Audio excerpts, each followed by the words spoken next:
Impenetrable National Forest in Uganda. We reached here after about 24 hours of travel, half in the plane and half by road. We reached here last night. Today is a nice day. Sun is shining, unusual. It's supposed to rain in this equatorial forest. This is my own hut, which is called Yellow-eyed Black Fly Catcher. This is the outside.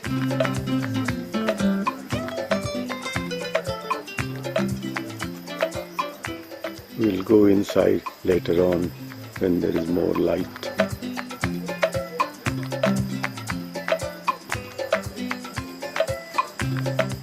We just had a nice breakfast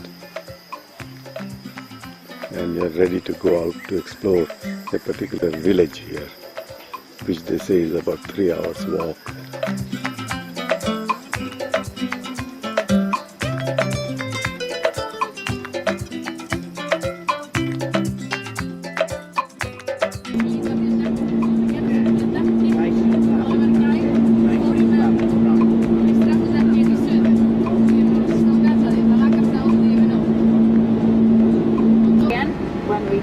Visiting the waterfall of Selfos, the golden waterfall. But here in Selfos about 6,000 people live, and it is mainly a service town for the farmers here on the south coast. It has all the services they need. It has a big dairy coming up here on the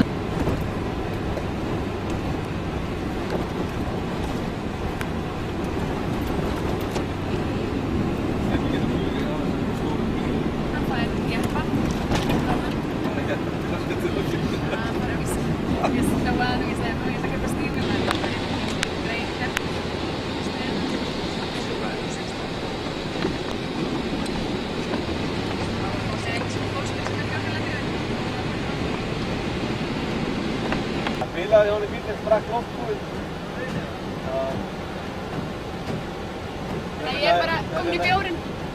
Hún bara í bjórnum.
How it has been like a bulldoze, just crashing down and scraping off the mountains and bringing out all this soil.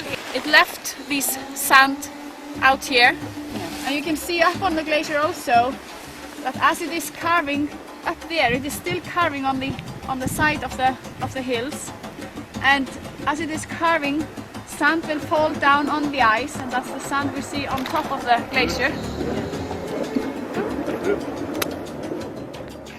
I just pushed the button.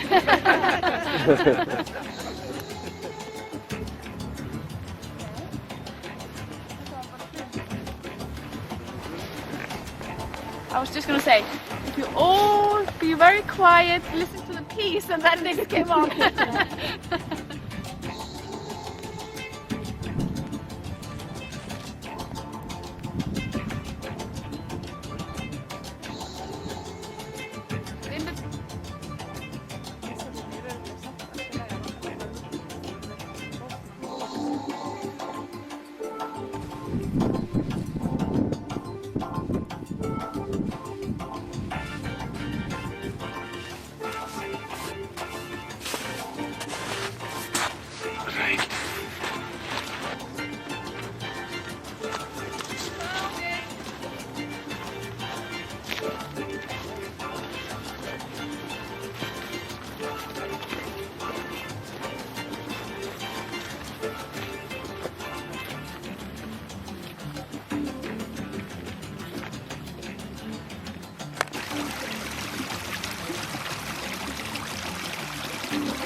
hringdi mér sko 4:30.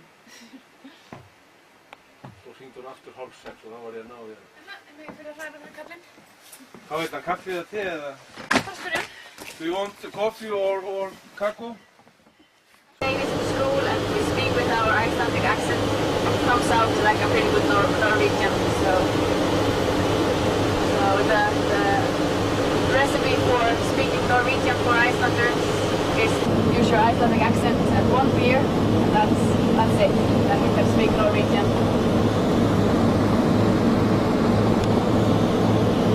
And although, like I say, we are so few that speak this language, we are quite proud of the language, and we try to, for example, we have a special committee that needs to make up new Icelandic words for all new technology that comes about.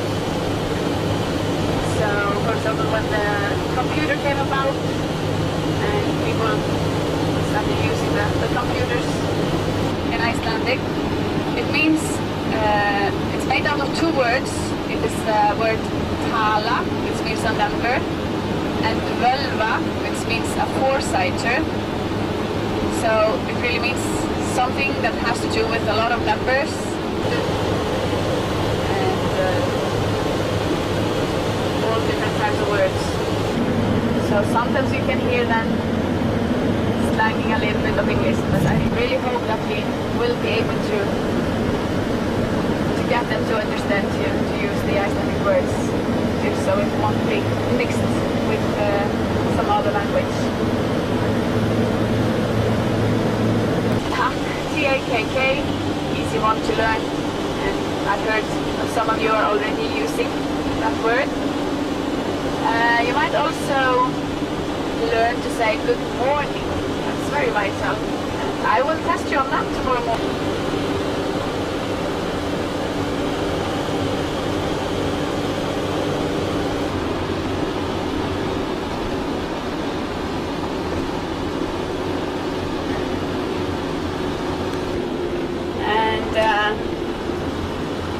When I say natural lake, we have big one between the two lakes, but the land has sucked down a little bit and makes the base for the lake.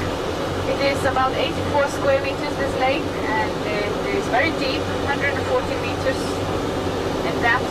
And water is that most of the water coming into the lake, about 90% of the water flowing in, is coming from a glacier a little bit further up here behind the volcano we see here straight ahead. It is the glacier Langjökull through the lava. So it never sees the sun, so it doesn't warm up, and therefore as it comes into the lake, down under it is very cold. And ahead, like I say, we have this white mountain, very pyramid shape. This is ology. They have a special term for this type of a volcano because it is very gradient. It's the same gradient on all sides. And these type of volcanoes are called shield volcanoes. And you can see the top. There's a little crater on the top.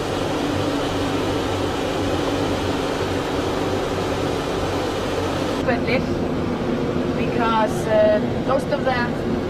most people went to the parliament just to meet each other and do some trading and handling of goods, and of course young men were looking for young women to get married and so forth. So as we come here, it's probably going to be a sheer cliff, and in the old days they were quite clever because they used this cliff as an acoustical system. And the main men of the parliament used to be, oh look at the moon now here, monitoring all the laws before they started writing down the laws.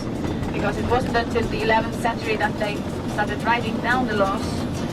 So from 930, this man had the big...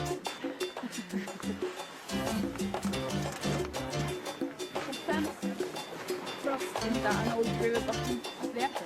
But I think that as they established the parliament and people would stay down here, they wanted flowing water, so they diverted the river into the fissure.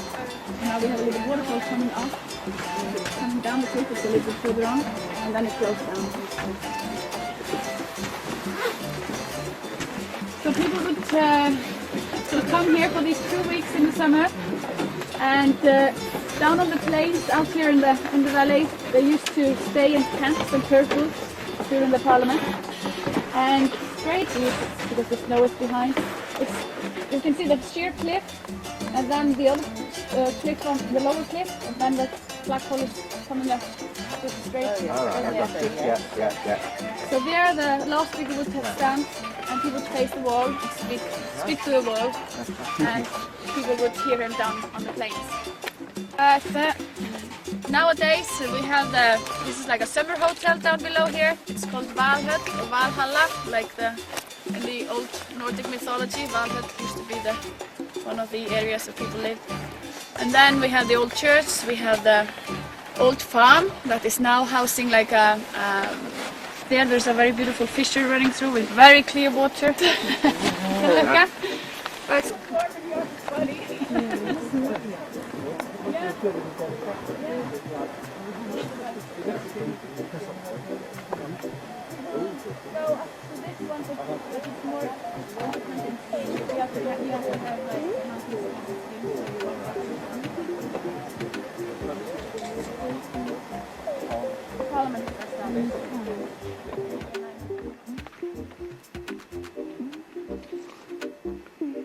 This is the Rift Valley between the American plate and the Euro-Asian plate.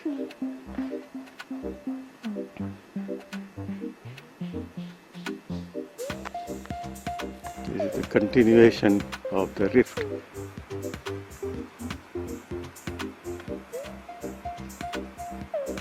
This runs right through Iceland diagonally.